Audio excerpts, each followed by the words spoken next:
अभी तक वो दिखाई भी नहीं दे रही हैं। चलो, आदर्श ने हाथ खड़ा किया हुआ है। आदर्श बोलिए, बताइए। आचार्य जी नमस्ते। कि नमस्ते हम जी। अमावस पे अपना एक अवगुण छोड़े और पूर्णिमा पे एक गुण ग्रहण करें। हाँ बिल्कुल, ये 2 दिन हमारे लिए बहुत महत्वपूर्ण है।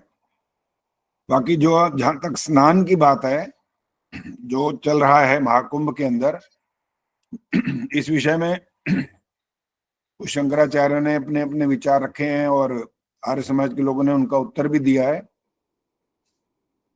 कि नहाने से, वहां पर स्नान करने से, अर्थात डुबकी लगा लेने से आपके पाप नहीं धुल सकते। ये बहुतों ने इसके बारे में कहा और वो कह रहे हैं जी ये नहीं, यहाँ पर इतने वर्षों बाद ये आता है, इसका इतना पुण्य होता है, इसमें इतना इसका लाभ होता है, इससे इतना हमारे पाप सारे धुल जाते हैं। तो ये जो धारणा है वो वैदिक धारणा नहीं है, अवैदिक है वो। इसलिए वो श्लोक में बोला गया था, अद्भिर गात्राणि शुद्ध्यंती। क्या शुद्ध होगा? शरीर साफ हो जाएगा बस। आप नहाएंगे, चाहे आप नदी में नहाएं, आप अपने घर पर नहाएं, किसी से भी नहाएं, वो तो शरीर की शुद्धि है। जल से शरीर की शुद्धि होती है। और अगर कहें कि पापों की शुद्धि हो जाएगी, पापों की शुद्धि तो नहीं होती है कभी भी। अब चंदा सचदेवा बताएंगे पापों की शुद्धि नहीं होती का अर्थ क्या निकलता है। बस इसके बाद मंत्र आचार्य पाठ जी, करेंगे। हाँ आचार्य जी नमस्ते। हाँ पापों की नमस्ते। शुद्धि तो नहीं होती, इससे केवल हमारे शरीर की शुद्धि होगी। क्योंकि एक वो थे ना, स्वामी दयानंद जी का वार्तालाप भी है, रईस राव करण सिंह, उन्होंने भी कहा था कि इससे पापों की मुक्ति तो नहीं होती, केवल शरीर की ही शुद्धि होती है। नहीं देखो, आपने मेरी बात को थोड़ा अलग ले जा करके वो शरीर की शुद्धि पे ही बल दे दिया सारा। अब आपने नहीं बोलना, मैं और किसी से पूछूंगा। मैंने पूछा था पापों की शुद्धि का मतलब क्या निकला। पापों की अभी नहीं शुद्धि तो बोलना, इससे। अभी नहीं बोलना, इसका अर्थ समझाना। अब आपने नहीं बोलना। मीना आर्य आई है सामने, वो बोलेंगी। मीना जी, आपने सुन लिया प्रश्न क्या हुआ है? हाँ नहीं जी, सरोज, सरोज की नहीं नमस्ते आचार्य जी। जी, वो नेटवर्क चला गया था ना बीच में। अच्छा, तो ठीक है। तो अब सरोज जुड़ गई हैं। सरोज को पता होगा मेरा ख्याल है क्या मैंने पूछा है। पता है आचार्य, सुन रही थी मैं। नमस्ते हाँ, सभी बताओ। को। हाँ नमस्ते, क्या है? आपने पूछा कि शरीर की शुद्धि तो हो जाएगी और हाँ, पापों की शुद्धि नहीं होगी। पाप तो आपके खुद के हैं, आपने स्वाध्याय करोगे तब तो पाप धुलेंगे। पाप पानी में धोने से होता तो इतने लोग डुबकी लगाते हैं, फिर पाप क्यों करते हैं वो? नहीं, अभी भी उत्तर ठीक नहीं है ये। हाँ, वो अभी भी गलत। आपके भाषा शैली के आधार पे नहीं है। नहीं, भाषा शैली लेकिन बात नहीं है। अभी भाषा शैली तो कोई भी बोल लो समझ आ जाती है, कोई ऐसी बात नहीं है। लेकिन जो नहीं, इसका वो वास्तविक अर्थ है वो नहीं है। आध्यात्मिक आध्यात्मिक पापों को धोना जरूरी है। आध्यात्मिक स्वाध्याय। अभी फिर वो तुम्हारे क्या बढ़िया बढ़िया शब्द चुन चुन के बोलते हो, अब पल्ले आगे पड़ता ना नहीं है हमारी कि। डिक्शनरी, हमारी डिक्शनरी में भी वोकैबुलरी बढ़ गई ना आपके कारण। तो कुछ तो यूज करें उस। चलो जी, सुनीता अरोड़ा बताएंगी। आचार्य जी, जो आपने जो ये श्लोक बोला है ना, मनुस्मृति का, अद्भि गात्राणि शुद्धति मन सत्य शुद्धति विद्या तपोज्ञान आत्मा बुद्धि ज्ञान शुद्धति, ये बाकी का जो श्लोक है ना, उसी में ये उत्तर आ जाता है। शरीर की शुद्धि तो ये जल से होती है। ठहर जाओ, ठहर जाओ, ठहर जाओ। मैंने वो सारा श्लोक नहीं सुनना, वो सबने सुना भी हुआ और आप भी ठीक बताओगे। मेरे को सिर्फ ये पूछना है, पापों की शुद्धि होती है कि नहीं होती है, और होती है तो कैसे, और नहीं होती तो क्यों? जल से तो नहीं होती, जल से बिल्कुल अच्छा। नहीं होती। सत्य से, विद्या से, ज्ञान से ये पापों की शुद्धि होती है। अपने सत्य आचरण बनाने पर पापों की शुद्धि होती है। ठीक है, उर्मिला बताएंगी अब। आचार्य जी, जल से नहाने से शरीर की शुद्धि तो हो जाती है, लेकिन पापों की शुद्धि तो ईश्वर की कर्मफल व्यवस्था में उसका तो दंड उसको भोगना ही पड़ेगा। पापों की शुद्धि तो स्वाध्याय से, वेदों के पढ़ने पढ़ाने से। ऐसे हो गया आपका उत्तर, यही चाहिए। ये उत्तर है, हाँ जी। पापों की शुद्धि नहीं होती कभी भी। पाप कर दिया तो शुद्धि कहाँ से हो जाएगा वो? पाप का मतलब ही है कि गलत आचरण कर दिया, तो उसकी शुद्धि नहीं हो सकती है, वो तो दंड भोगना ही पड़ेगा। उसका कोई निदान नहीं है। जब तक उस कर्म का फल ईश्वर नहीं आपसे दिलवा लेगा, छोड़ेगा नहीं आपको किसी भी हालत में। ये दुनिया वाले तो मूर्ख हैं इस मामले में, वो कहते हैं भगवान बहुत दयालु होते हैं, वो माफ कर देते हैं। ये धारणा बिल्कुल 100% गलत है, भगवान माफ नहीं करते। चलिए अब इस पे और चर्चा नहीं करेंगे, अब मंत्र पाठ होना है पहले, और देखते हैं मंत्र आज किससे सुने। भाई कैमरे ऑन करो ना, कैमरे बंद करके बैठे रहते हो, ये तो इतने सारे तो बंद पड़े हैं अभी भी। दिखाई भी तो दे कौन यहाँ पर ऐसा है जिसको पकड़ा जाएगी जो अच्छे से मंत्र पाठ नहीं कर पाए और दंड भरे, कुछ जुर्माना करे और अपना दान पुण्य इकट्ठा करे। चलो शशि गुलाटी दिखाई दे गई हैं, इनसे पूछते हैं आज।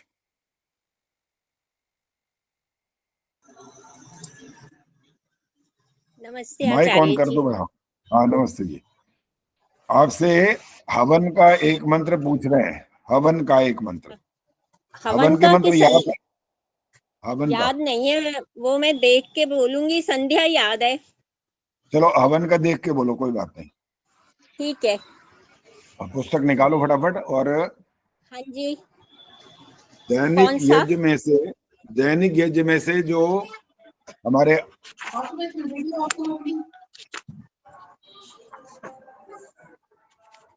हाँ जी।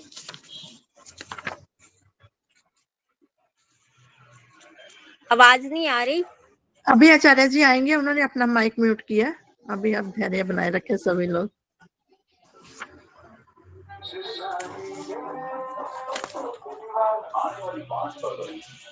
हाँ जी बोलो जी। हाँ जी। शशि गुलाटी, हाँ क्या किताब निकाल लिए? हाँ जी निकाल दी। जल सिंचन का जो चौथा मंत्र है वो वाला, उसको पाठ करो उसका। ठीक है।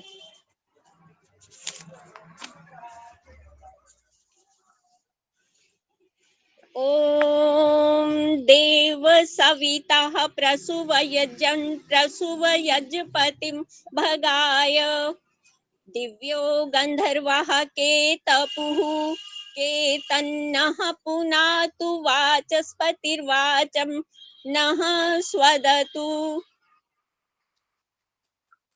वाह क्या बात है, बहुत बढ़िया। धन्यवाद एक जी। एक आपने इतना सुंदर बोला, और अपनी सारी विसर्ग भी कहीं दिखाई, ऐसा नहीं है कि ना दिखाई देती हो, सुनाई दिया पूरी तरह से, वैसा का वैसा ही बोला है।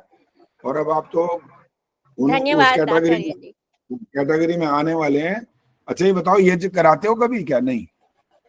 हाँ जी, यज्ञ अपने घर में ही करते हैं। जब बच्चों का बर्थडे होता है या एनिवर्सरी होती है हमारी, या मेरे पेरेंट इन लॉ की या मेरे पेरेंट्स की यानी पुण्य तिथि होती है, तब करते हैं हम घर में।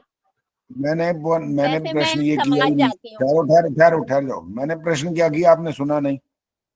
यज्ञ कराते हो का मतलब आप यज्ञ के ब्रह्मा बन करके यज्ञ नहीं कराते हो, ये नहीं पूछा है नहीं मैंने। नहीं नहीं, यज्ञ नहीं कराती हूँ।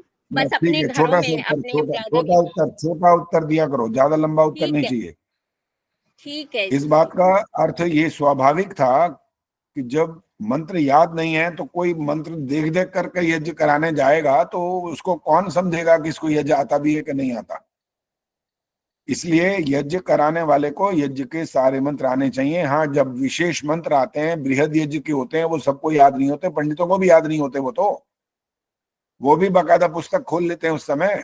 स्वस्ति वाचन और शांतिकरण भी उनको पूरी तरह से याद नहीं होते, तो इसमें कोई आपत्ति नहीं है। लेकिन जब यज्ञ कर्म जो साधारण यज्ञ हो तो उसमें तो पंडित आदि को या और जो कराने वाले हैं उनको पुस्तक का साथ सहयोग नहीं लेना चाहिए, जबानी करना चाहिए।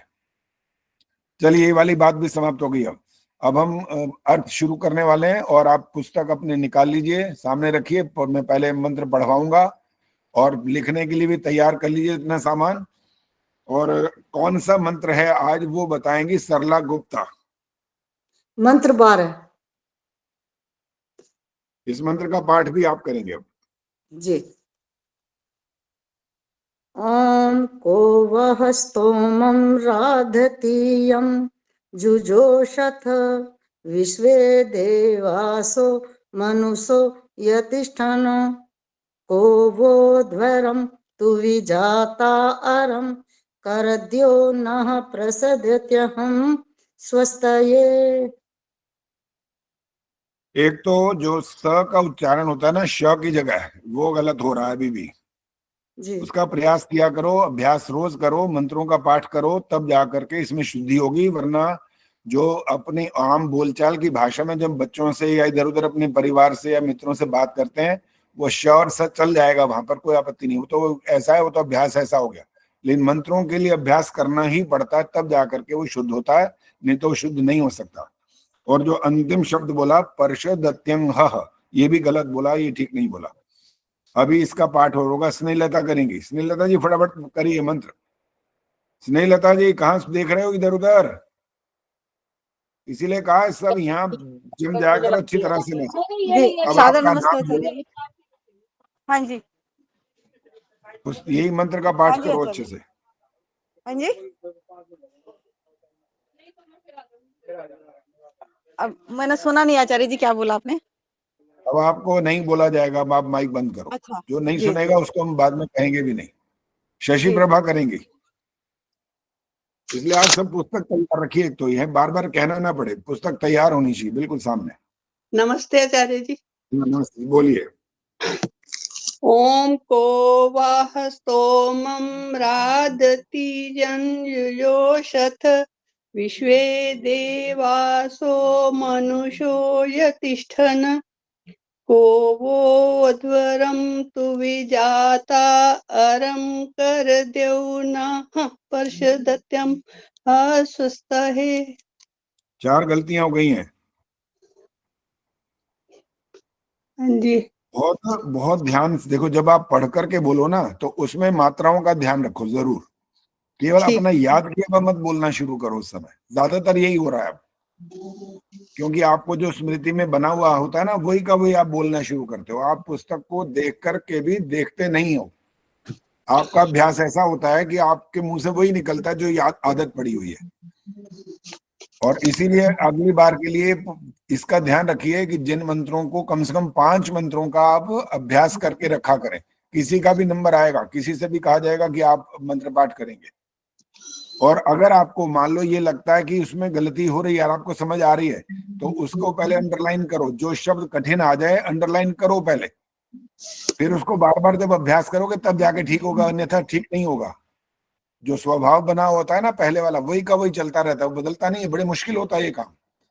कहाँ 50-60 सालों का एक शब्द को बोलने का अभ्यास, और कहाँ 2-3 साल में कितनी बार इस मंत्र को बोला गया, नाम मात्र ही बोला गया होगा। तो फिर इसका अभ्यास और उसके अभ्यास में कितना जबरदस्त अंतर है। तो उसको ठीक करने का तरीका यही है कि अंडरलाइन करो कठिन शब्दों को। जो श को स बोलते हैं, वो हर एक ऐसे भी मंत्र में जितने शब्द आए उनको अंडरलाइन करें, और जब उसको देख देख करके बोलें, तब जा करके उम्मीद है वो ठीक हो जाएगा, अन्यथा ठीक नहीं होगा। अलका रावल जी।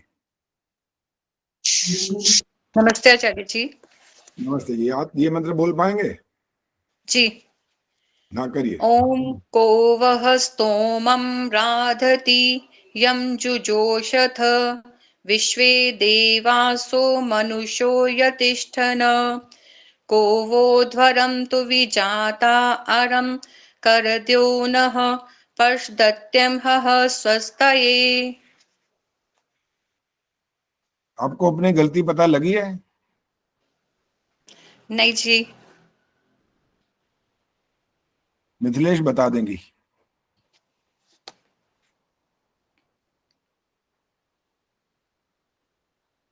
अरे जल्दी बोलो, इतना समय नहीं होता, जल्दी बोलो।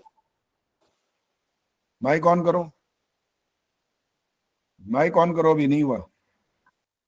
अरे माइक ऑन करो ना अभी। बोलो बोलो। ये ना राधती में छोटी की मात्रा थी, बड़ी हो गई, और एक बस, हो गया, पूरा नहीं आया। यही है, बिल्कुल ठीक है। अब अलका जी को मालूम पड़ गया होगा कि अगर आप छोटी मात्राओं पर रुकेंगे,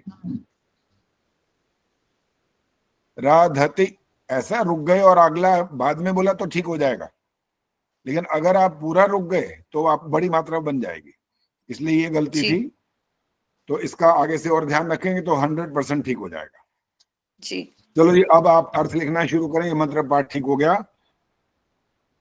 को वह स्तोमम, यहां से प्रारंभ हो रहा है, तो को का जब बन गया कह,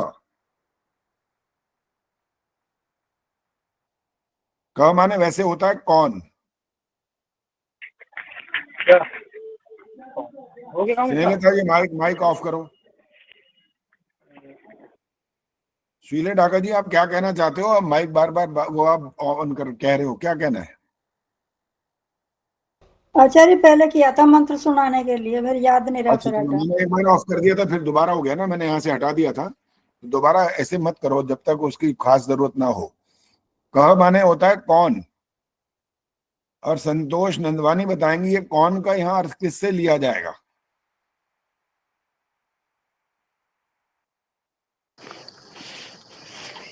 इसमें आत्मा से लिया जाएगा, आत्मा से संबंधित है ये सब। चंदा सचदेवा जी बोलो। नहीं आचार्य जी, मेरे को विद्वानों के लिए है। कहा माने विद्वान, विद ठीक है। आदर्श बताएंगे, बस छोटा सा उत्तर देना, बड़ा लंबा नहीं देना होता। आदर्श बताएंगे। विद्वानों के लिए ही है आचार्य जी। प्रेमांश जी बोलो। आचार्य जी मैंने अभी ज्वाइन किया है, मुझे कुछ नहीं पता क्या चल रहा है। चलो ठीक ठीक है जी। सविता कपूर। आचार्य जी परमात्मा के लिए है। बिल्कुल ठीक है, ये परमात्मा के लिए बात हो रही है अभी यहाँ। ये कौन की जो बात हो रही है वो ईश्वर की बात हो रही है। वह माने तुम्हारे लिए, हमारे लिए, तुम्हारे लिए। को वह स्तोमम, स्तोमम का मतलब होता है वेद मंत्र, वेद मंत्रों को।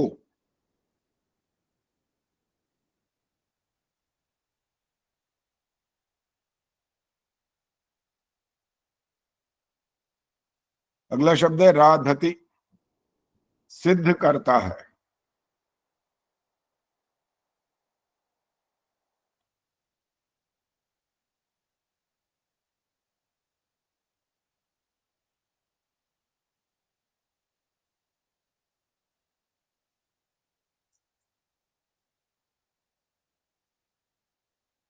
यम जो शथ, यम माने जिस,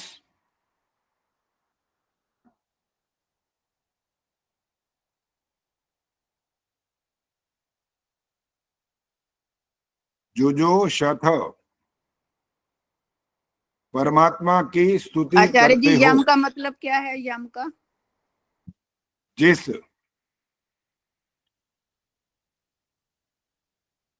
जो शथ, परमात्मा की स्तुति करते हो।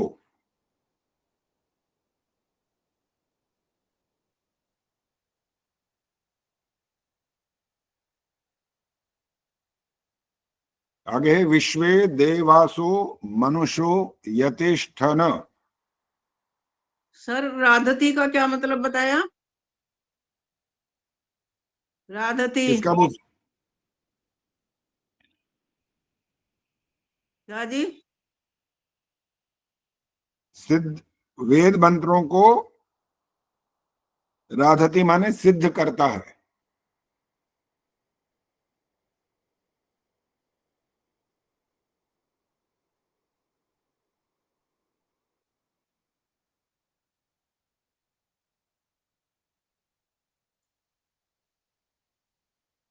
इसके आगे वाला शब्द है विश्वे, विश्वे का अर्थ है समस्त।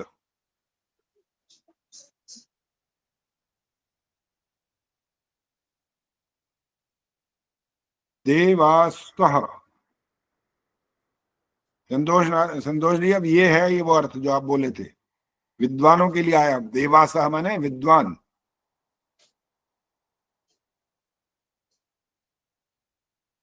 मनुष्यो यतिष्ठन, मनुष्य का अर्थ है मननशील।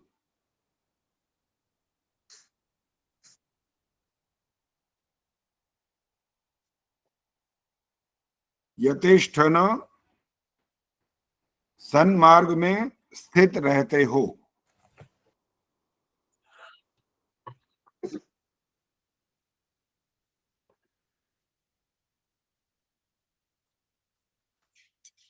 यतिष्ठन, सन्मार्ग में स्थित रहते हो।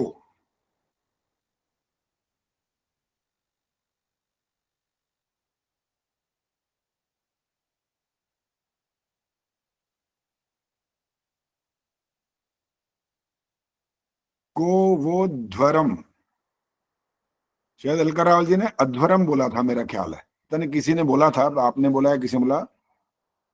अ नहीं बोल सकते यहाँ, अब जब अलग अर्थ करेंगे अब अध्वरम बोलेंगे। तो कह का मतलब है वही परमात्मा की बात आ रही है। वह माने तुम्हारे लिए,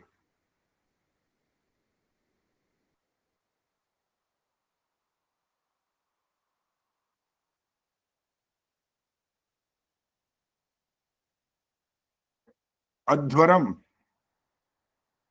हिंसा रहित यज्ञ को,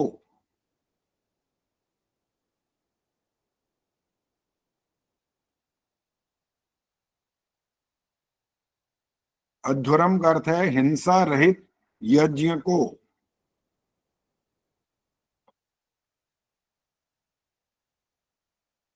अगला शब्द है तू भी जाता, बार बार जन्म लेने वाले मनुष्यों।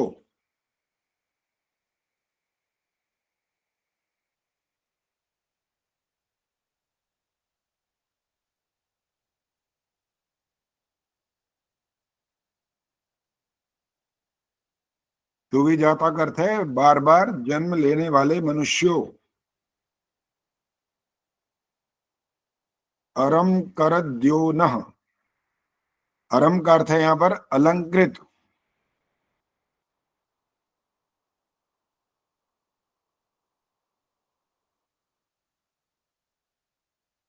अब करद्योनः जो है ये अलग अलग संधि विच्छेद हो जाएगा। पहला होगा करत, यह और नह। करत माने किया है,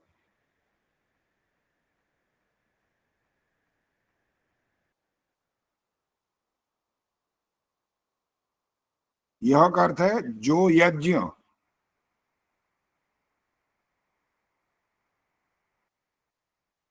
न का अर्थ है हमें।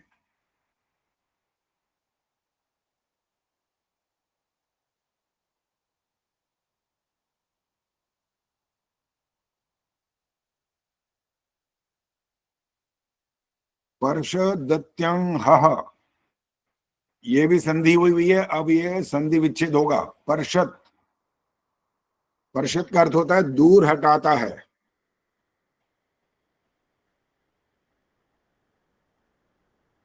आगे का शब्द है अति, पार ले जाता है।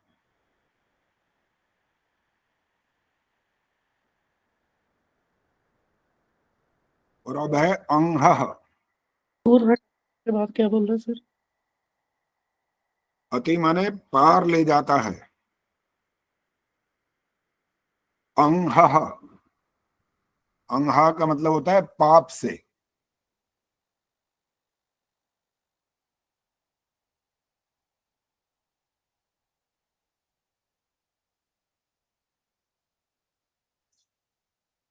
स्वस्थ ये अंतिम शब्द है। कल्याण हेतु यज्ञ का सेवन करो।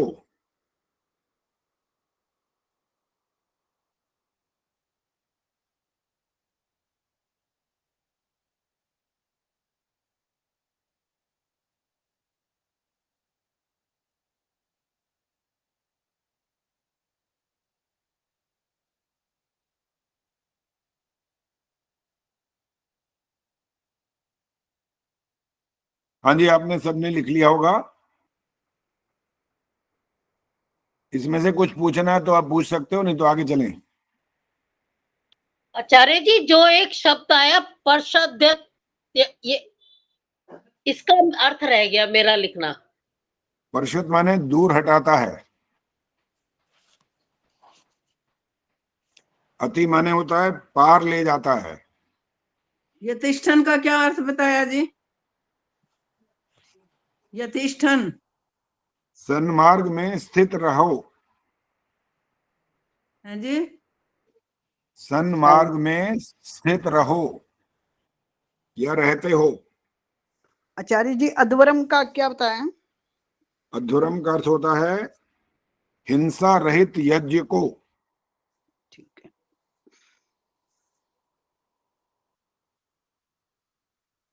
भाई अभी तो मैं बहुत आराम आराम से बोलता हूँ, आपने तो एक एक शब्द करके सब नहीं पूछना शुरू कर दिया। तो इसका मतलब थोड़ा और अलर्ट रहो, फटाफट लिखो। और इसके बाद मैंने कहा था इस समय आप मोती जड़ने का काम नहीं करना। अभी अभी तो आप लिखो फटाफट अपनी जल्दी लेखनी से, बाद में इसको दोबारा लिखो, तब आपको अर्थ भी पता लगेंगे, अच्छे से समझ में आएंगे। और यहाँ पर कभी कभी किन्हीं शब्दों की विशेष व्याख्या करनी होती है तो फिर उस पर ध्यान ज्यादा देना होता है। यहाँ पर लिखने में सुंदर लिखाई लिखने की बात नहीं है, यहाँ पर अभी ये दोबारा काम करना होता है। होमवर्क है असल में एक प्रकार का, ये अभी तो क्लास वर्क चल रहा है। ये बाद में होमवर्क का मतलब होता है उसको लिखो दोबारा से, साफ साफ लिखो, एक एक शब्द ऐसा लिखो जैसे मोती जड़े हो। अंजू जी क्या बोलना है, बोलो। आचार्य जी जैसे यहाँ पे आया है यतिष्ठन सन मार्ग में स्थित रहता है, तो ये हाँ। परमात्मा के लिए आया है कि परमात्मा सन नहीं मार्ग में? नहीं, विद्वानों के लिए कहा गया। अच्छा, जो ये मननशील होते हैं ना, जो मननशील होते हैं, जो परमात्मा की स्तुति करते हैं, जो वेद मंत्रों को सिद्ध करते हैं, ठीक है, उनके लिए कहा है। परमात्मा क्या स्थित रहेगा, परमात्मा तो सारे संसार को समझाने वाला है। वो तो प्रारंभ करता ही इसी बात से है, संसार का मार्गदर्शन करने वाला एकमात्र वही है बस। बाद में जो हम मार्गदर्शन करते हैं उसमें अशुद्धियां सब होती है, मिलावट हो जाती है। एक एक शब्द का अर्थ भी कोई व्याख्या करता है, दूसरी व्याख्या करता है, तीसरा करता है, अलग व्याख्या कर देता है, वो अलग अलग हो जाती है, उसमें मिलावट हो जाती है। जैसे गीता के श्लोकों में, मनुस्मृति में बहुत सारे ऐसे ग्रंथ हैं जहां पर मिलावट हो गई है, और उसको आज लोग कहते हैं जी अगर ये ऐसा ज्ञान है अगर उसके अंदर, तो उस पुस्तक का करना क्या है हमको। मिलावट करने वाले मनुष्य ही हैं, वो भी विद्वान होते हैं, ऐसे नहीं होते वो साधारण जन, वो भी नहीं होते हैं, लेकिन वो कुछ तो जानबूझकर करते हैं, कुछ अनजाने में कर बैठते हैं, लेकिन मिलावट हो जाती है और उसका फिर दोष उनको लगता है, वो माफी नहीं मिलती वहां पर। चलो जी, अब अगला मंत्र आ रहा है, तैयार हो जाइए। अगला मंत्र का पाठ करेंगे। आचार्य जी, आचार्य जी बोल रही हूँ, इसलिए मेरे पास है भावार्थ है, पढ़ के सुना दूं इसी पर?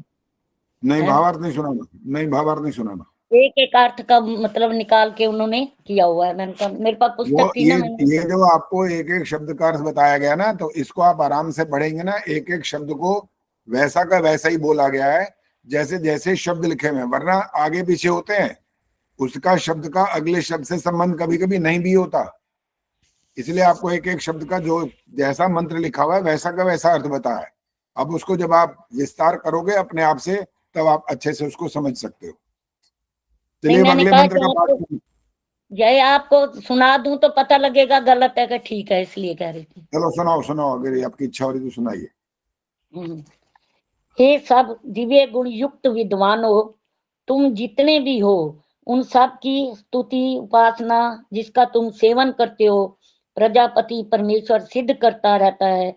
वही सुख स्वरूप परमात्मा अनेक जन्म धारण करने वालों की हिंसा रहित यज्ञ को पूर्ण करता है, जो यज्ञ पाप को हटाकर हमारे लिए आनंद को प्राप्त कराता है। फिर इसमें काव्य में भी दिया हुआ है, यज्ञो महायज्ञो। ठीक है, कोई बात नहीं, ये गलत अर्थ नहीं है, सही है। अच्छा, हाँ जी, वो कोई बात नहीं, क्योंकि व्याख्या मैं बोलता हूँ व्याख्या के तरीके अलग अलग होते हैं सबके, उसमें कोई अगर हाँ बिल्कुल सिद्धांतहीन बात आ जाए तो फिर वो गलत हो जाता है बस। हाँ जी, सविता धिंगरा जी अगला मंत्र पढ़ो। नमस्ते आचार्य जी। हाँ नमस्ते जी। ओम येभ्यो होत्रां प्रथमा ये जे मनो समेधा अग्निर्मनसा सप्तहोत्रिभिः त आदित्या अभयं शर्म यच्छत सुघानाः नः कर्त्सुपथा स्वस्तये। 4 गलतियां हो गई आपकी भी अभी। मेरे को तो नहीं पता। समिद्धाग्निर्मनसा, एक तो यहाँ पर ठीक नहीं हुआ, और होत्रिभिः ये भी गलत हुआ, और सुगा ने जब जो बोलना था तो सुघा आ गया, वो ग नहीं आया, घ आ गया। चलो जी, अभी इस मंत्र का पाठ और होना है, अभी माइक बंद कर दो। जितना आपको, जैसे ही आप मंत्र पाठ खत्म करें आप माइक बंद कर दिया करो, फिर और किसी से पाठ सुनना होता है।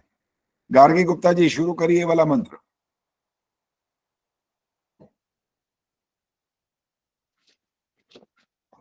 ओम येभ्यो होत्रं प्रथमा ये जे मनुः समिधाग्निर्मनसा सप्तहोत्रिभिः त आदित्या अभयं शर्म यच्छत सुगानः कत सुपथा स्वस्तये।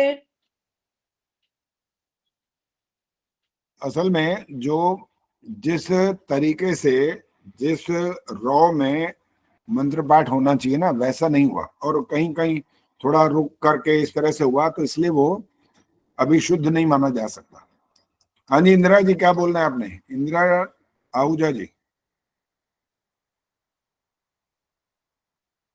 माइक ऑन करके बोलो ना। ओ सॉरी, मंत्र पढ़ने के हाँ, लिए किया था और कुछ नहीं। हाँ, अच्छा, और एक छोटी चलो सी पढ़ो क्वेरी आप। थी कुछ लोगों की, तो मैंने कहा चलो मैं आपसे पूछ लूंगी जब टाइम होगा तो। बोलो, पहले ये वाला मंत्र पाठ करो अभी। ओम येभ्यो होत्रं प्रथममाये जे मनुः समिधाग्निर्मनसा सप्तहोत्रिभिः त आदित्या अभयं शर्म यच्छत सुगा नः कर्त सुपथा स्वस्ताये। आपकी भी 4 गलतियां हुई हैं। अब वो ऐसे में इतने सूक्ष्म गलती होती है वो, कि स्वयं को पता लगता ही नहीं है कि वो गलती हो कहाँ रही है। देखो, जब आदित्य बोलते हैं ना, तो आ में जो मात्रा लगी है ना, वो उसका उच्चारण भी बिल्कुल स्पष्ट होना चाहिए। पूरा अच्छा, पूरा समय उसको सुना होता है। हाँ, अभी आपने पीछे उत्तर नहीं देना, सिर्फ सुनना है। इधर से लोकेशन दिखाना है। हाँ, ये था ये। हेलो, आप इधर से। कौन बोला जी बीच में? अब ये माइक ऑफ रखा करो। सुमन बत्रा जी ने मेरे को ऑन किया था लगता है।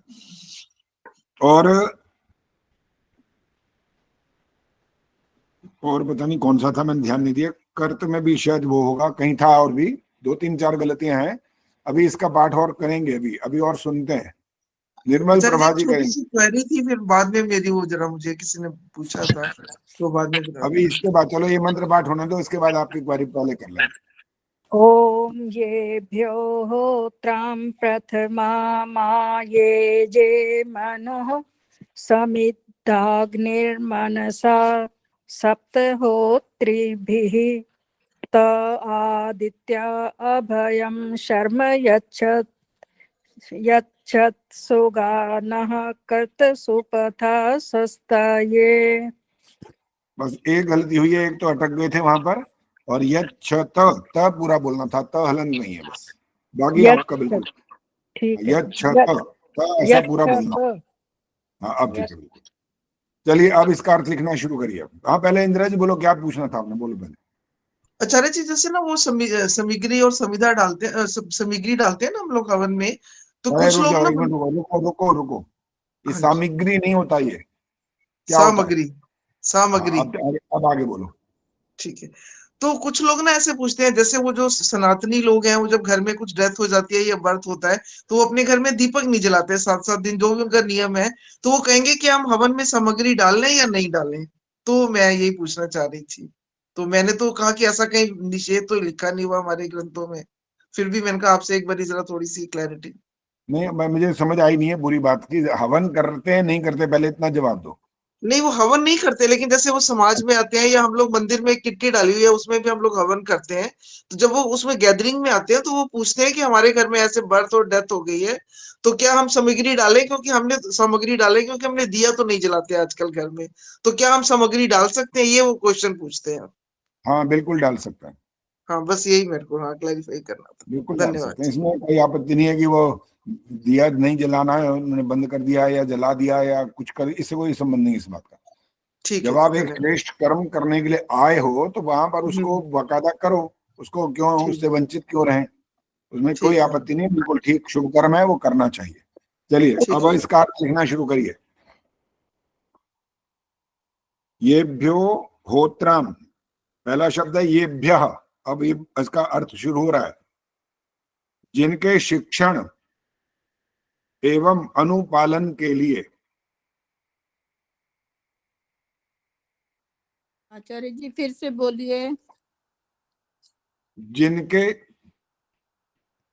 शिक्षण एवं अनुपालन के लिए, अनुपालन का मतलब आज्ञा का पालन, उनके कहे अनुसार आचरण करना।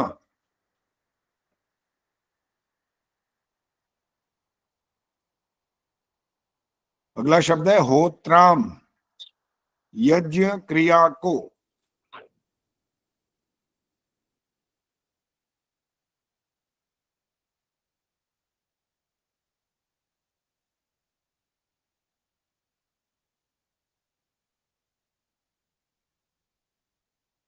अगला शब्द है प्रथमाम,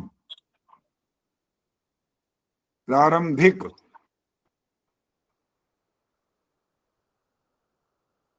यहां जो संधि हो रही थी अब वो अलग अलग हो गया, प्रथमाम। अगला शब्द बन गया आयेजे,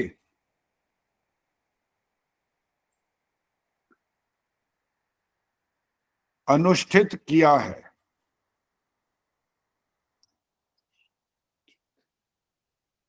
अर्थात अनुष्ठान किया गया है। प्रथमा का क्या बोला था सर? प्रारंभिक।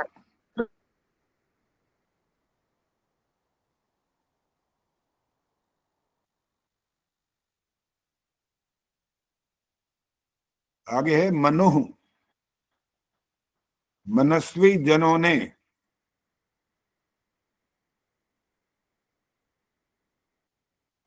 अच्छा जी, मायाजे का क्या बोला? मायाजे। आयेजे है, मायेजे नहीं है, आयेजे, अनुष्ठित किया है। धीरे लिखते हो इसका मतलब, मैंने अभी कहा धीरे मत लिखा करो, अभी फटाफट लिखा करो, बाद में इसको दोबारा होमवर्क समझ करके दोबारा लिखा करो साफ साफ सुथरा। मनु माने मनस्वी जनों ने। आगे का शब्द है समिधाग्निर मनसा। अब यहां संधि विच्छेद हो जाएगा, समिधाग्नि।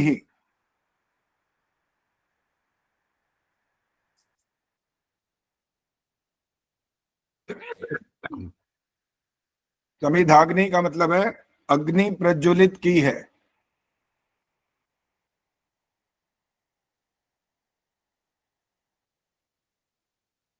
अग्नि प्रज्वलित की है।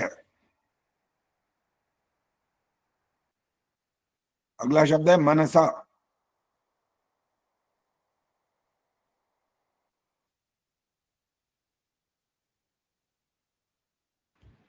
श्रद्धा युक्त मन से।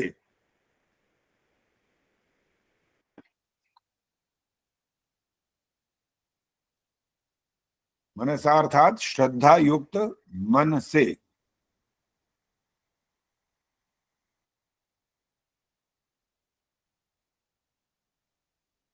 आगे है सप्त हो त्रिभिः, सात होताओं।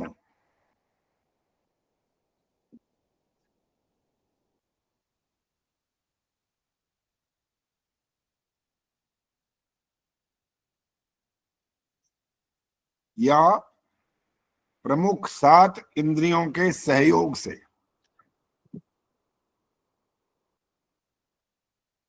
इसको यहां स्पष्ट कर दिया गया है, सप्त हो त्रिभिः, सप्त होताओं क्या होते हैं वो?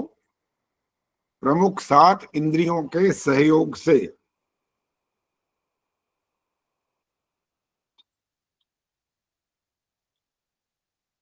हल्का रावल जी माइक ऑन करो।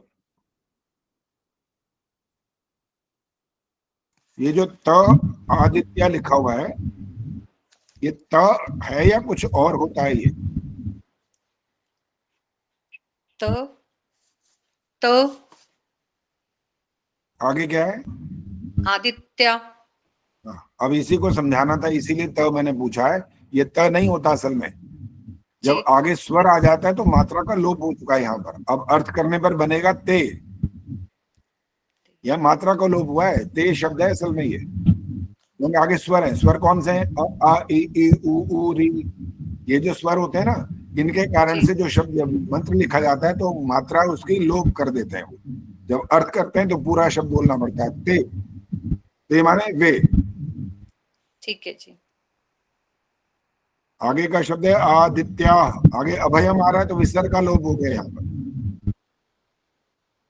आदित्य माने है अदिति पुत्र। आचार्य जी ईश्वर ते का क्या पास- बोला? आचार्य ते का क्या बोला? ते माने वे, आदित्य माने अदिति पुत्र, यानी ईश्वर के पुत्र, ईश्वर के उपासक पुत्र।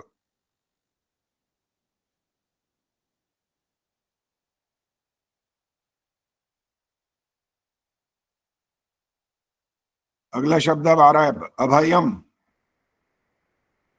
भय रहित, जिसको भय नहीं होता वो अभय रहित।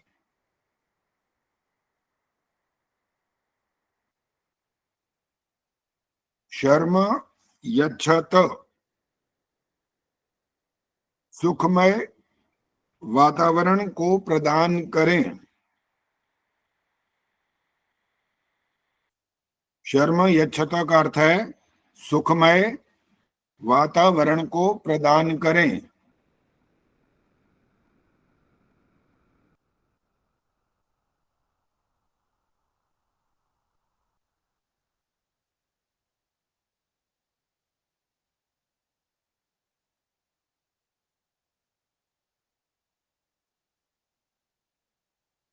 आशा सचदेव जी माइक ऑन करो।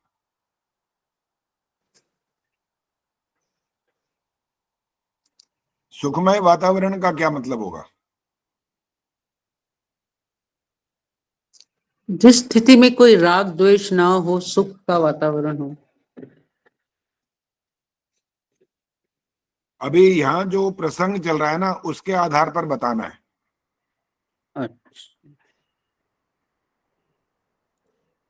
चंदा से देवा जी बोलो, हाथ खड़ा कर दिया आपने। इंद्रियां भय रहित सुख को प्राप्त करें। दोबारा बोलो, भय रहित। भय रहित सुख को प्राप्त करें। नहीं, अभी नहीं बनी बात। चलो आशा जी बोलो, आप बोलना चाहते हो, अभी बोलो। मेरी इंद्रियां जो है वो सुख को प्राप्त करें। मैंने ये पूछा है सुखमय वातावरण वातावरण का क्या अर्थ निकलेगा, सुखमय वातावरण अर्थात कैसे बनेगा? संतोष नंदवानी बोलिए। यज्ञ जब करेंगे सब सारी इंद्रियां हमारी मिलजुल के तो बस तालियां मानसिक बजाओ, हो आनंद गया। प्राप्त हो। बिल्कुल ठीक है, ये है इसका उत्तर। इस बार इसका प्रसंग देखना है ना पहले। यज्ञ की सारी बात हो रही है यहाँ पर, मनस्वी जनों की बात हो रही है, श्रद्धा युक्त मन की बात हो रही है। तो सुखमय वातावरण किस चीज से बनने की बात आ रही है? इससे हो रही है, यज्ञ के माध्यम से हो रही है वो। वरना तो आप रोटी खाते हो, उससे भी सुखमय वातावरण बन जाता है वहां पर। आप बड़े हंसते हो, खेलते हो, बच्चों के साथ आनंद मनाते हो, खुश होते हो, आपका पेट भरता है, आपको शक्ति मिल जाती है, बहुत सारे काम वहां भी हो जाते हैं। लेकिन यहाँ पर हम कैसे वातावरण, सुखमय वातावरण की जो बात कर रहे हैं, तो उसको समझना पड़ेगा किस कौन सी प्रसंग की बात है। आगे का शब्द है सुगानः। सुगा माने सुगम। और मैं जाऊं? नहीं। संतोष जी माइक बंद कर दो। सुगा माने सुगम, न माने हमारे लिए।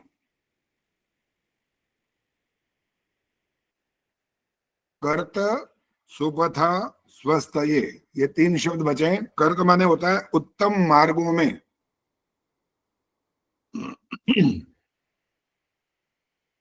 उत्तम मार्गों में सुगम करें।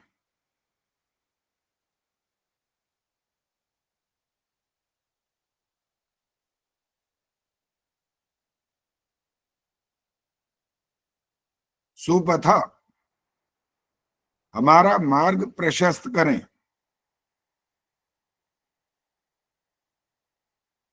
नीलिमा जी अर्थ पूरा हो जाए फिर मैं आपसे बात करता हूं।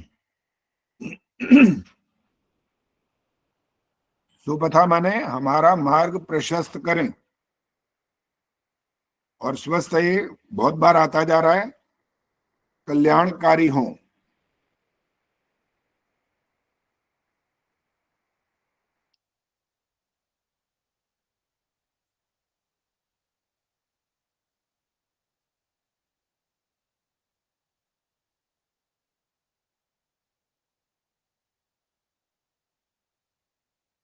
हाँ जी नीलिमा जी बोलिए अब। मैं तो आचार्य जी इसलिए खोला था कि वो मंत्र बोलने के लिए तब। अच्छा, मंत्र बोलने के लिए, ठीक है। अब बंद कर दीजिए माइक।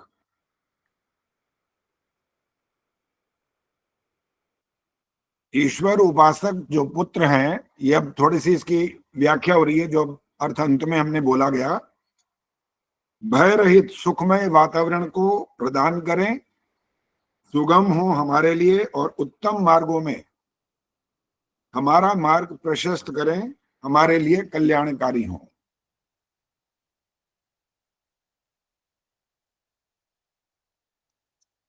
अभी एक शब्द आया था सप्त होता,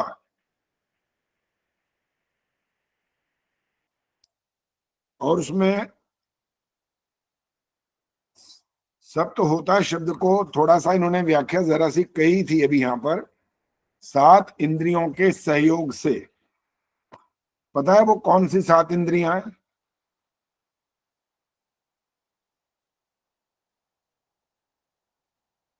उर्मिल शर्मा बोलो। हाथ, नाक, मुख, नाक, कान, आंख, हाथ, पैर और उपस्थान। ठीक नहीं है ये। मिथिलेश जी बोलो। 2 आंख 2 कान 2 कान 2 आंख 2 कान 2 नाक और 1 मुख। ये भी ठीक नहीं है। हाँ, ये भी चंदा से देवा जी बोलो। 2 आंख 2 नाक और 1 हमारी जिह्वा। अभी आवाज ठीक नहीं आई, दोबारा बोलो। 2 आंख 2 कान 2 नाक और 1 हमारी जिह्वा अर्थात रसना। अभी भी ठीक नहीं है। मैं बोल रोशनी बताएं। रोशनी ठहरो, बोलना नहीं है, अभी हाथ खड़ा करना होता है बस। नमस्ते आचार्य जी। हाँ नमस्ते, बोलो रोशनी बोलो। मुझे तो यही पता था, यही सोच रही थी मैं भी। अच्छा, यही होता है। मीना आर्या बोलो। आँख, कान, नाक, जीभ और त्वचा। कितने हो गए ये? 5 हुए। अच्छा ठीक है, माइक बंद करो और जिसको आता है वो हाथ खड़ा करो। अभी हाथ तो कोई खड़ा नहीं हो रहा है अभी, लगता है। एक तो कैमरा भी बंद हो जाता है ना ये। हाँ जी, सरला गुप्ता बोलो। जी 5 ज्ञानेंद्रियां 2 कर्मेंद्रियां। नाम बोलो। नाम आंख, नाक, कान, आंख, नाक और जिव्या। एक तो जिव्या नहीं बोलना, वो गलत हो गया। अभी स्पष्ट नहीं है वैसे। जिह्वा होता है, वह बोलते हैं, जिव्या या नहीं। चलो अभी नहीं बोलता, अभी नहीं बात बनी। बोलने में बिल्कुल स्पष्ट हो और बिना अटके बोलो और बिल्कुल शुद्ध भी हो तो अच्छा है। प्रेमा जी आपको पता तो बोलो। 5 ज्ञानेंद्रियां जैसे आंख, नाक, कान, जिह्वा और त्वचा, और उसके साथ 2 कर्मेंद्रियां हाथ और पैर। ठीक नहीं है बीबी। हाँ जी, इंदिरा ओझा जी बोलो। 5 ज्ञानेंद्रियां, हाथ और मन 7वां। अभी भी कमी रह गई है। मिथिलेश बोलो। हाँ, अरे माइक ऑन किया करो। के साथ ना जी, श्रोत्र जो 5 ज्ञानेंद्रियां सब बोल रहे हैं ना हम, इसमें मन और बुद्धि और लगा देते हैं तो 7 हो जाएंगे अपने आप। 5 ज्ञानेंद्रियां बोलो कौन कौन? श्रोत्र, त्वक, चक्षु, घ्राण, जिह्वा। ये है उत्तर। ये जो मन बोला था ना इंदिरा ओझा जी ने, एक चीज रह गई थी अभी भी, बुद्धि। ये है सप्त होता। अगर बुद्धि नहीं है, मान लो 1 मिनट के लिए बुद्धि को छोड़ दें, आप हवन करोगे कैसे? कौन सी चीज होगी जिससे आप हवन कर पाओगे? और मन अगर आपका वहां नहीं जुड़ेगा तो भी आप नहीं कर सकते। कानों की जरूरत है वहां पर, नासिका की जरूरत है, आंखों की जरूरत है आपके, ये सब ज्ञानेंद्रियां वहां प्रस्तुत रहनी चाहिए, वहीं की वहीं डटी रहनी चाहिए। आपको जो भौतिक लाभ होता है वहां पर यज्ञ करते समय, क्या प्राप्त होता है उस समय? अब हाथ खड़ा करना, भौतिक लाभ क्या प्राप्त होता है?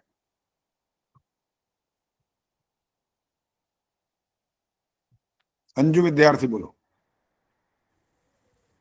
भौतिक लाभ तो वातावरण की शुद्धि होती है।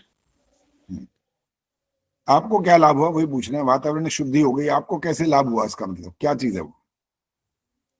हमें क्या लाभ हुआ? चलो ठीक है, मंत्रों बंद का करो। उच्चारण, मंत्र जो नहीं, उच्चारण मंत्र उच्चारण की बात नहीं, नहीं बिल्कुल नहीं।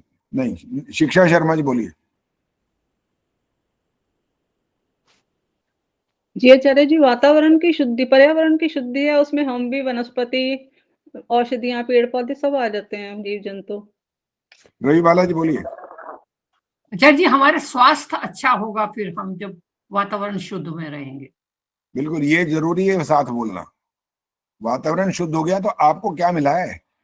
आपका शरीर में आपको बहुत लाभ हुआ है इसका। आपको जो प्राणवायु मिली है ना यहाँ पर, और इसके माध्यम से सब कुछ ठीक होगा आपका। सब कुछ का मतलब ये नहीं कि बहुत बड़े बड़े रोग होते वो ठीक हो जाएंगे, कुछ को लाभ हो जाता है वो, लेकिन आपको भौतिक लाभ ये होगा कि आपने वातावरण को जो शुद्ध किया, और अब आप जब वहां मौजूद हैं, वहां बैठे हैं, परिवार के जितने जन हैं उनको लाभ होगा और औरों को भी लाभ होगा इससे। वातावरण का मतलब केवल आपका घर नहीं है, वातावरण तो बहुत दूर तक जो होता है, बहुत दूर तक जाता है वातावरण। एक अगरबत्ती घर में जलाने पर पूरे घर में महक आ जाती है उसकी तो, और उसकी तो शक्ति बहुत कम है, अभी बहुत कम है। अग्निहोत्र के मुकाबले उसकी शक्ति, मान लो 1 मिनट के लिए अगर हम 100 अगर यज्ञ की शक्ति माने तो उसकी शक्ति केवल 10 है बस, इसके आसपास, ये ज्यादा नहीं है। और उसके अंदर केवल एक गुण है बस, जिस शब्द को मैंने अभी बोला, आप बताएंगे उसमें एक गुण कौन सा है? वो हाथ खड़ा करना है।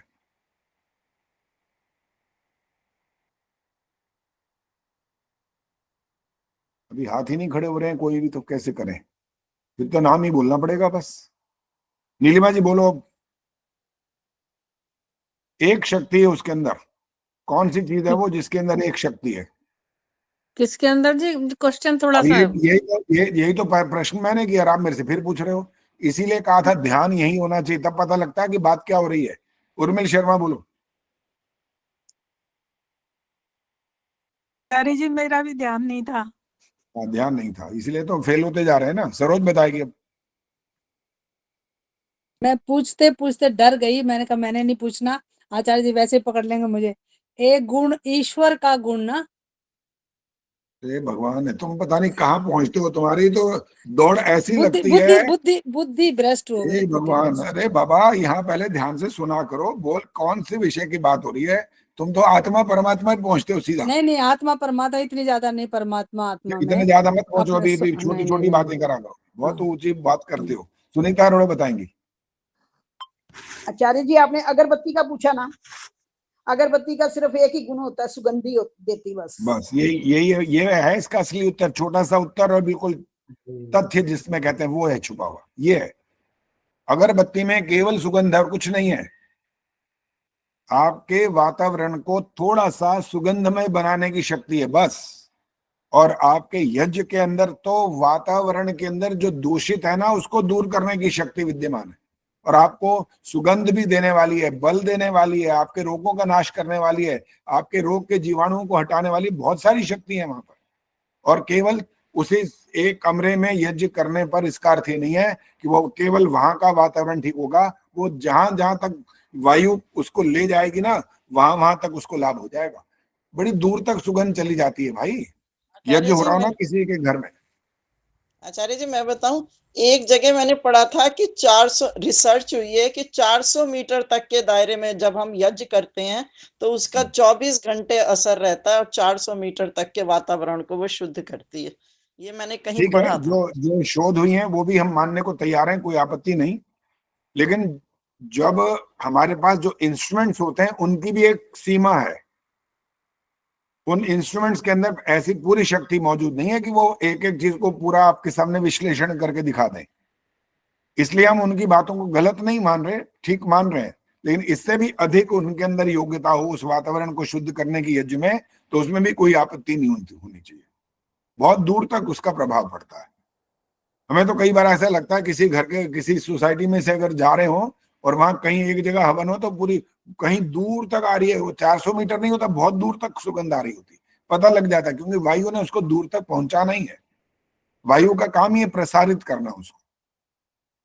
तो इसलिए यज्ञ करने वाला सर्वश्रेष्ठ कर्म करता है वो, और अपने आप को लाभ नहीं पहुंचाता, सबको लाभ पहुंचाता। सबको माने अधिक जनों को, सबको माने सारा संसार थोड़ी गिन लेंगे यहाँ पर। तो इतना अच्छा जो शुभ कर्म है, इंदिरा जी ने भी पूछा था कि वो कहते हैं भाई ऐसा हो जाए तो हम आहुति दें कि ना दें। उनको बोलो अपने इस शुभ कर्म से अपने आप को वंचित ना करें। जो वहां हो गया वो तो कुछ लौट करके आना नहीं है। यहाँ आप शुभ कर्म करने आए हो तो उससे अपने आप को वंचित ना करो, बल्कि उस शुभ कर्म को करो। चलिए अब आपको सप्त होता के और अर्थ बता रहे हैं, वो भी आप नोट कर लीजिए, लिखिए। सप्त होता के और भी अर्थ होते हैं। वैसे जो यज्ञ की जहां पर व्याख्या और यज्ञ के बारे में स्वामी दयानंद जी ने संस्कार विधि में लिखा है, वहां पर 4 मुख्य वहां के कर्ता धर्ता होते हैं। नाम क्या है उनके? ब्रह्मा, अध्वर्यु, होता, उद्गाता।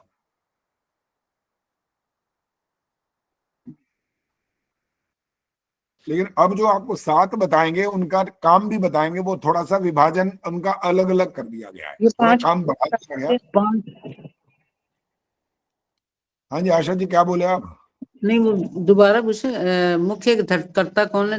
कर्ता धर्ता ब्रह्मा, अध्वर्यु, अच्छा, होता, होता माने होता भी एक नाम है वहां पर, और है उद्गाता। अब जो 7 हैं, अब सुनिए बस, अब 7 जो हैं कार्यों को थोड़ा और बांट दिया गया है। तो इनमें सबसे पहला नाम है होत्री। अब शब्द बन गया है होत्री, और इसका अर्थ लिख लीजिए क्या है वो? जो मंत्र बोल करके आहुति देने वाला है। इन सप्त होता में पहला है होत्री, जो मंत्र बोलते हैं वहां पर और आहुति देते हैं।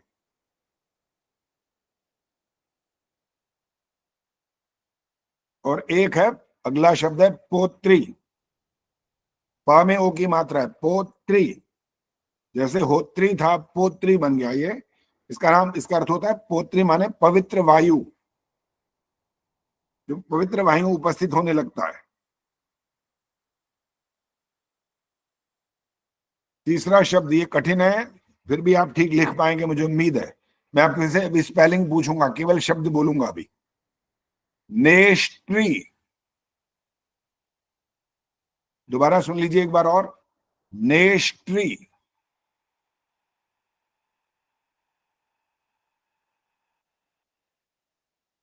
विनय प्रभा बताएंगी, इसकी स्पेलिंग बताएंगे। नेष्ट्री की स्पेलिंग क्या है?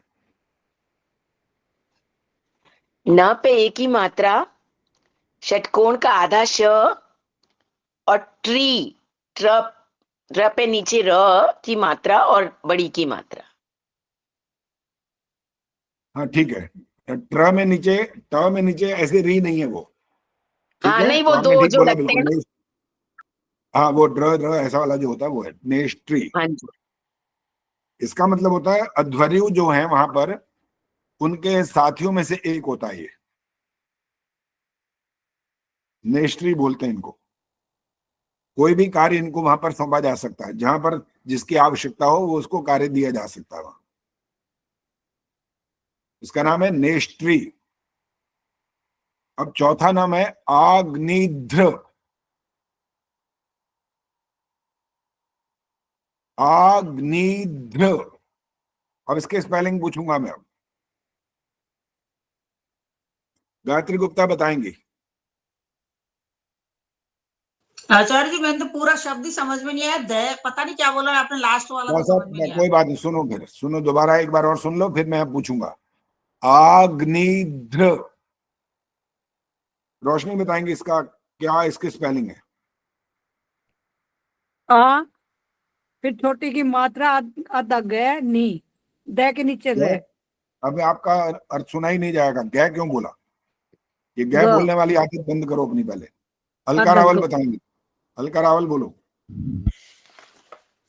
आ, आधा ग, न, छोटी की एक मिनट मात्रा। ठहरो। ये जो अ और आ होता है इसमें फर्क होता है ना? जी।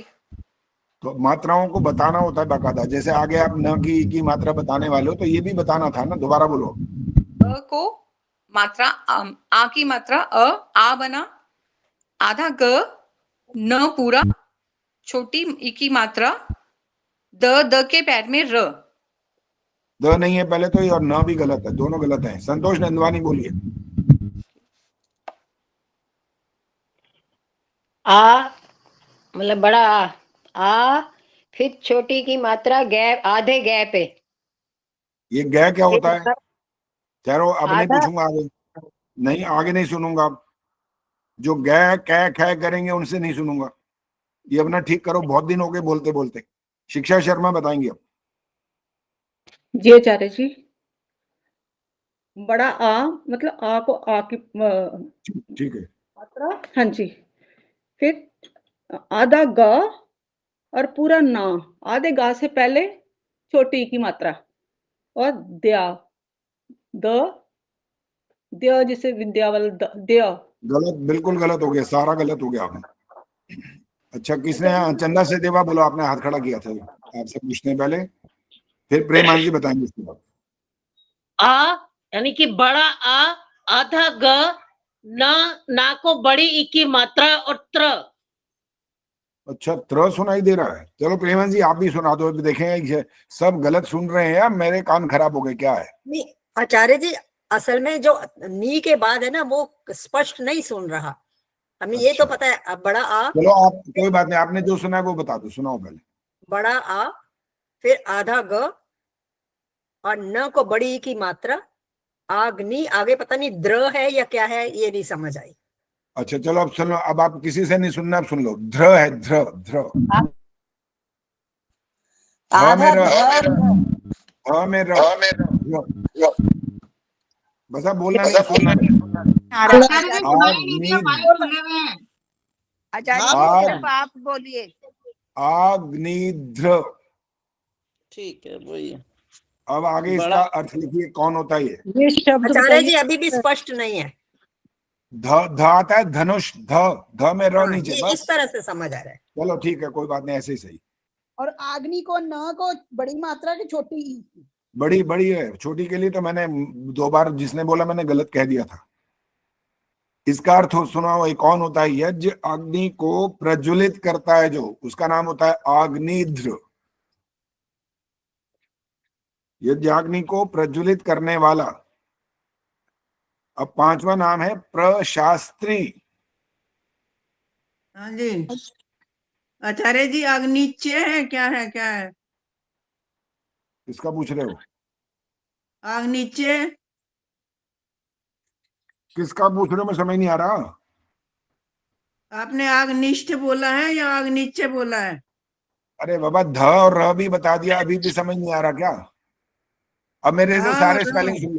पहले बोलो मत, सुनो। अ, जिन्होंने लिखा है वो चेक करो। आ की मात्रा हो गया, आगे है ग आधा, इसके बाद है न में बड़ी की मात्रा, आगे है ध और ध के नीचे र बनता है जो ध्र, आग्निध्र। आगे वाला शब्द सुनो, प्रशास्त्री। प्र तो लिखना आता ही होगा, प्र। आगे श में आगे मात्रा आ गई, आगे स आधा और त में नीचे री, प्रशास्त्री। अब इसका जो कार्य होता है सुन लो, सोमपान कराने वाला।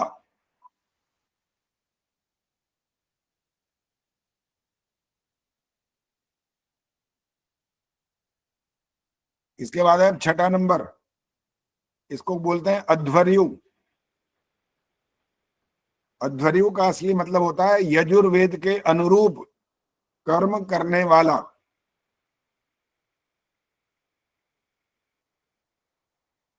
और इसको अगर और इसका विस्तार करें तो क्लियर हो जाएगा। वेदियों का जो निर्माता होता है वो होता है अध्वर्यु। यज्ञ वेदी जो बनती हैं उनका निर्माण करने वाला अध्वर्यु। अध्वर्यु के स्पेलिंग भी ठीक कर ही लो, आधा ध, व, य में छोटे उ की मात्रा और ऊपर र, अध्वर्यु। और अब अंतिम है सातवां, जिसको ब्रह्मा बोल, सातवां लिखो पहले, उसके बाद बताएंगे बाद में। ब्रह्मा, ब्रह्मा का मतलब होता है सारे इस यज्ञ कर्म का जो निर्देशक होता है वो होता है ब्रह्मा।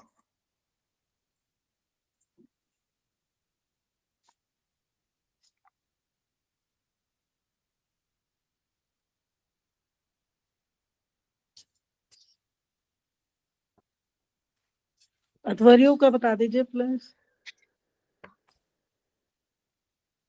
अध्वर्यु का बताया था, यजुर्वेद के अनुरूप जो कर्म करने वाला है, और इसको और व्याख्या की थी, वेदियों का निर्माता, यज्ञ वेदी का जो निर्माण करने वाला है वो होता है अध्वर्यु।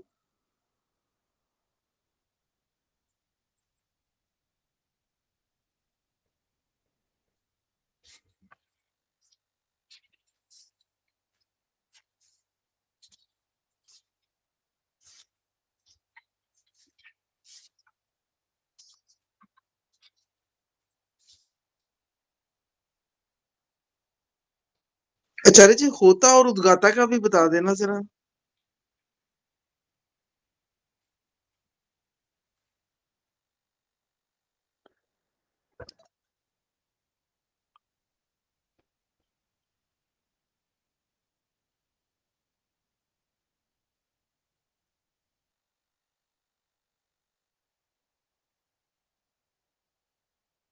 आपको इनकी जो और विस्तृत बात कर दी है, ये वो वाले उनमें से अर्थ आपको समझने होंगे।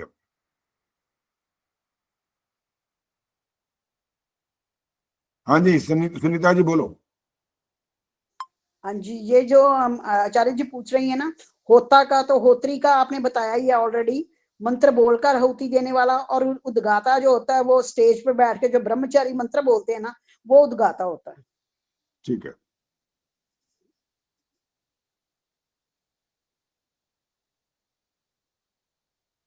होता में आपने 5 बताए थे, एक रह गया आचार्य जी, ब्रह्मा, अध्वर्यु, होता, उद्गाता। बस 4 ही हैं ये। 4 हैं, अच्छा ठीक है जी, ये धन्यवाद। 4 होते हैं जो मुख्य रूप से बताए गए हैं। अब 7 जो बताए हैं वो उनका और व्याख्यान कर दिया, उनको बढ़ा दिया गया, उनके कर्तव्यों का अलग अलग कर दिया गया। जी लिख लिए।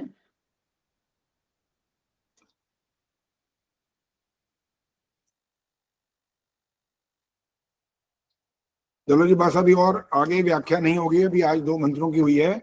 अब और किसी ने कुछ पूछना है तो पूछो, नहीं तो मैं पूछने वाला हूँ। आचार्य जी, हाँ जी, मैंने पूछना है कि ये जब हम यज्ञशाला में देते हैं, ज्यादातर देखती हूँ कि ये 4 लिखे हुए होते हैं, तो इसमें जैसे अध्वर्यु का दिया है वेदी बनाने वाला, तो वहां पे ये क्यों लिखा हुआ होता है अध्वर्यु?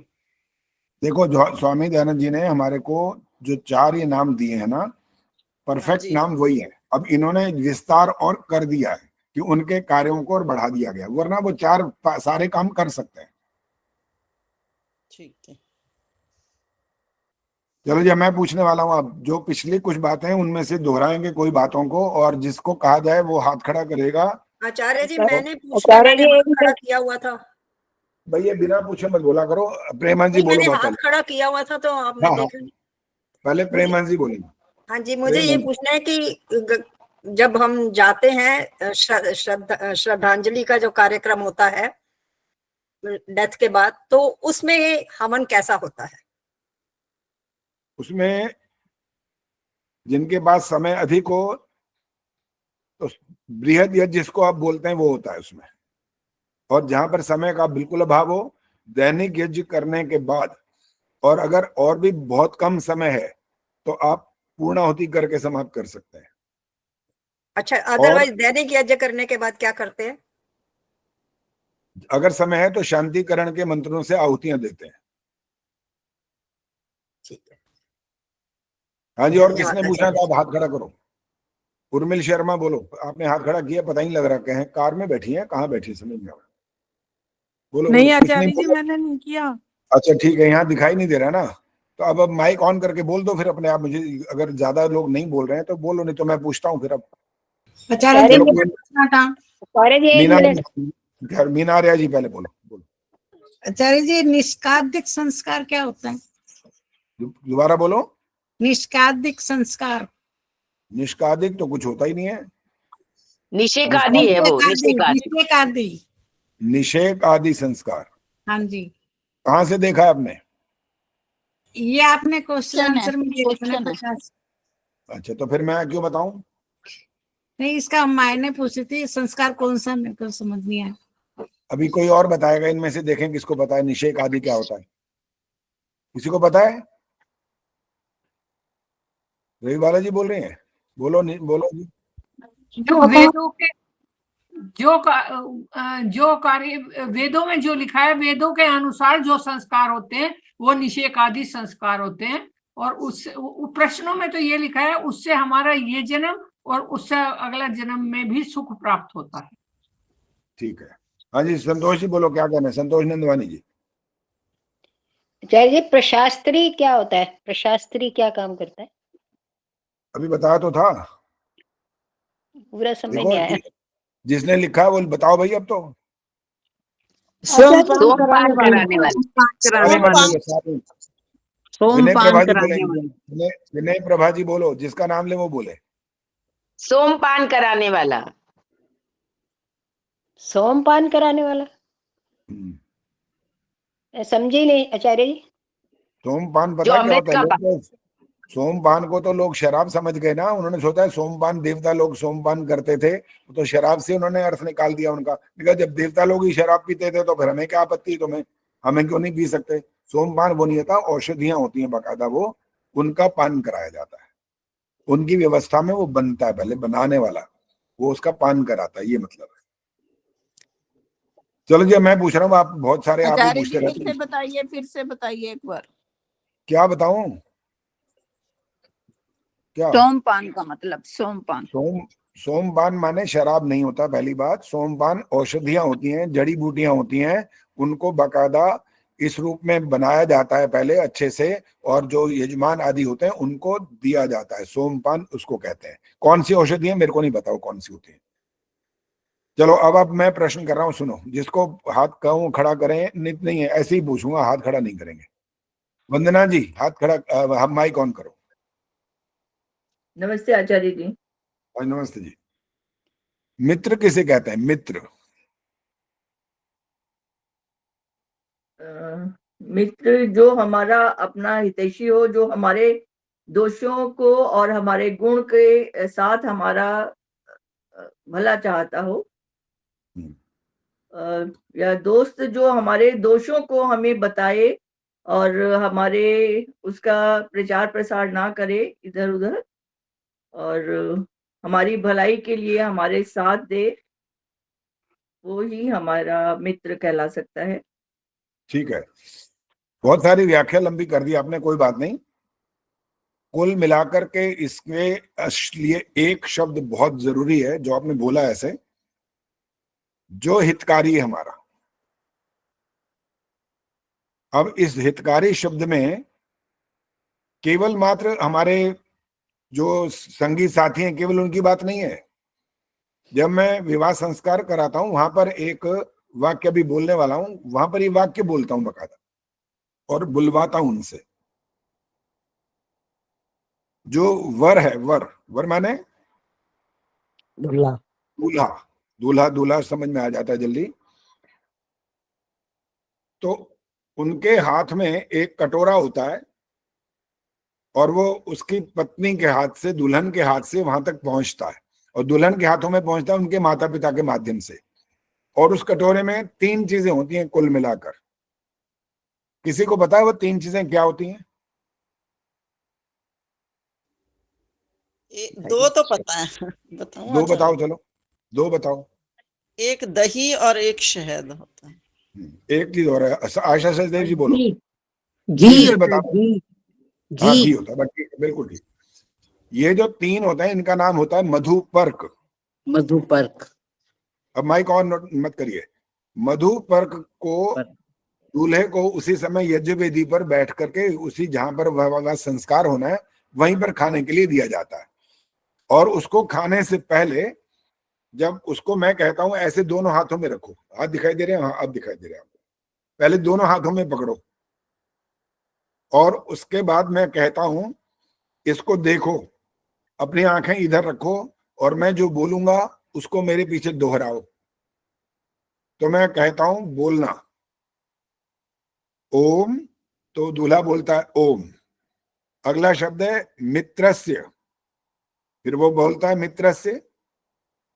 अगला शब्द है त्वा, फिर वो यही बोलता है त्वा। इसके बाद है चक्षुषा, वो भी बोलता है इसको चक्षुषा। अगला अंतिम शब्द होता है प्रतीक्षे, वो भी इसको उच्चारित करता है। अब मैंने कहा इसका अर्थ सुन लो, मैं आपसे क्यों कहलवा रहा हूं? ये इसलिए कहलवा रहा हूं कि जो ये पदार्थ है तुम्हारे लिए ये मित्र के समान है। मैं मित्र की दृष्टि से इसे देखता हूं, यानी हितकारी है वो। अर्थात मित्र माने केवल जीते जागते जो हैं केवल वो नहीं होते हैं, ये भोग्य पदार्थ जो है वो भी आपके मित्र होते हैं। आपके पशु पक्षी भी आपके मित्र होते हैं, जो आपका हित करते हैं वो आपके मित्र होते हैं। केवल मात्र इसको इंग्लिश में फ्रेंड बोलना या हिंदी में दोस्त बोलना ये उचित नहीं होगा। उसके लिए ये जरूरी है, बिल्कुल पहला हितकारी वाला जो शब्द है ये जरूरी है। ये होगा तो वो मित्र है, अन्यथा वो आपका मित्र नहीं है। बस और बातचीत नहीं होगी, समय हो गया।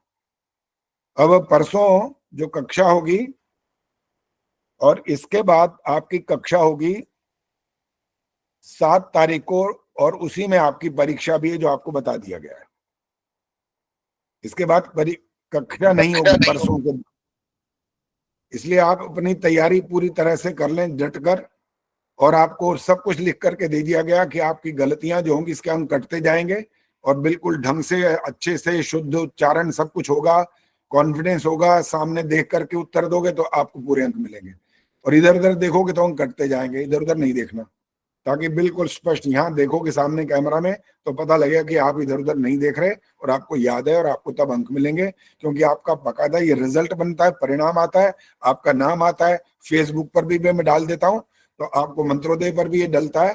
तो बिल्कुल ठीक नियम पूर्वक सारे काम होने चाहिए, उसमें गोलमाल नहीं होना चाहिए। अब शांति पाना। ओम द्यौः शांतिरन्तरिक्षं शांति, पृथिवी शांतिरापः शांतिरोषधयः शांति, वनस्पतयः शांतिर्विश्वे देवाः शांतिर्ब्रह्म शांति, सर्वं शांति शांतिरेव शांति, सा मा शांतिरेधि। ओम शांति शांति शांति। जो बोले सो अभय।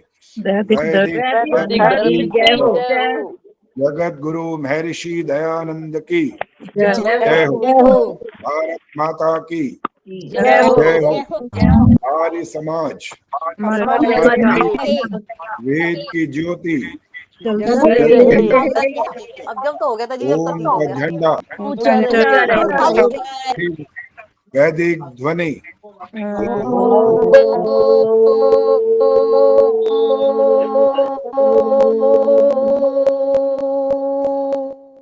वैदिक अभिवादन। नमस्ते आचार्य जी, सभी बहन भाइयों को नमस्ते जी।